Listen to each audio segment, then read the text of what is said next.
একবার রোপণের পর 5 বার ফলন দেয়া জাতের ধানের জাত পঞ্চব্রীহি আবিষ্কার করেছেন বাংলাদেশি জিন বিজ্ঞানী ডক্টর আবেদ চৌধুরী।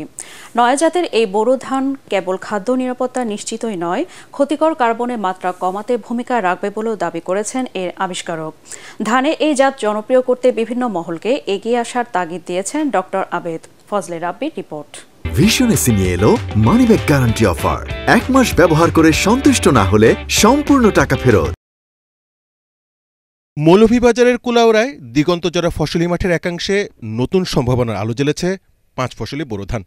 দীর্ঘ 10 বছরের গবেষণার পর 2022 সালের জানুয়ারিতে রোপণ করা এই ধান গাছ 110 দিনে প্রায় 1 মিটার লম্বা হয়, ফসল আসে। মে মাসে সে ফসল কেটে নেওয়ার পর ন্যূনতম পরিচর্যা আর সারেই 45 দিন অন্তর অন্তর আরও 4 বার ফসল দেয় এই ধান।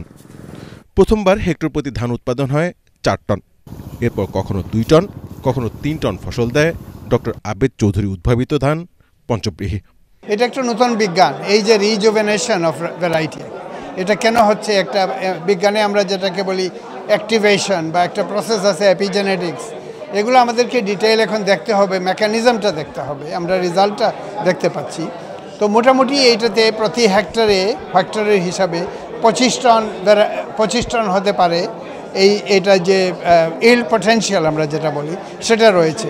এখন এক এক মাঠে এক এক রকম হবে, বিভিন্ন জায়গায় বিভিন্ন রকম হবে। এটা আমাদেরকে গবেষণার মাধ্যমে প্রতিষ্ঠিত করতে হবে যে কোন জায়গায় কোন পরিবেশে কত হচ্ছে। পরবর্তী ধাপ হচ্ছে আমরা এই টেকনোলজিটাকে বাংলাদেশের 87,000 গ্রামে নিয়ে যেতে চাই এবং সারা পৃথিবীতে যেগুলো মনোহারভেস্ট ক্রপ রয়েছে সেগুলোকে আমরা মাল্টি হারভেস্ট করে দিতে চাই। এটাই আমার জীবনের উদ্দেশ্য এট দ্য মোমেন্ট। এই বিজ্ঞানী জানান তার এই আবিষ্কার সাড়া ফেলেছে বিশ্বের অনেক দেশে। এই ধান বছরের যে কোনো সময় আবাদ করা যায়। পঞ্চব্রীহি চাষে সঙ্গত কারণেই কৃষকের খরচ কম হবে। কেবল তাই নয়, পরিবেশ রক্ষায়ও পঞ্চব্রীহি অবদান রাখবে বলে দাবি করেন ডক্টর আবেদ। ক্লাইমেট মিটিগেশন এই কারণে যে এই ভ্যারাইটিগুলো যে 5 বার ফসল দিচ্ছে, এটা নিচে রুট অনেক বেড়ে যাচ্ছে, শিকড়, এবং শিকড় বেড়ে যাওয়ার মানে হচ্ছে এটা অনেক কার্বন সেকুয়েস্ট্রেশন করছে। এবং আমরা ম্যাপে দেখলাম যে কার্বন সেকুয়েস্ট্রেশন পঞ্চব্রীহির সাধারণ ধানের তুলনায় প্রায় দ্বিগুণ। তো মাটিতে যখন কার্বন যাচ্ছে, এটা তো কার্বন ডাইঅক্সাইডকে অ্যাটমসফিয়ার থেকে মাটিতে নিয়ে যাচ্ছে।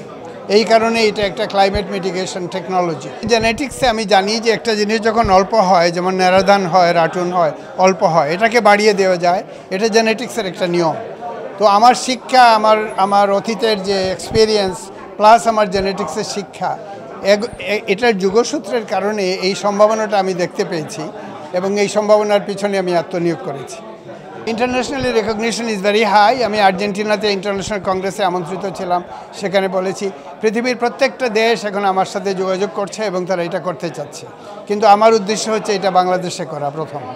বুধবার ঢাকা বিশ্ববিদ্যালয়ের সেন্টার ফর অ্যাডভান্সড রিসার্চের উদ্যোগে আয়োজিত সেমিনারে নয়া এই আবিষ্কার নিয়ে আশাবাদ জানান বিজ্ঞানী ও শিক্ষাবিদরা। আমরা আরো কিভাবে আমরা আমাদের সারা দেশে ছড়িয়ে দিতে পারি। এর আগে ডায়াবেটিস ও ক্যান্সার প্রতিরোধক লাল চাল ও রঙিন ভুট্টা উদ্ভাবন করেছেন জিন গবেষক ডক্টর আবেদ চৌধুরী। ফজলে রাব্বি, এটিএন বাংলা, ঢাকা।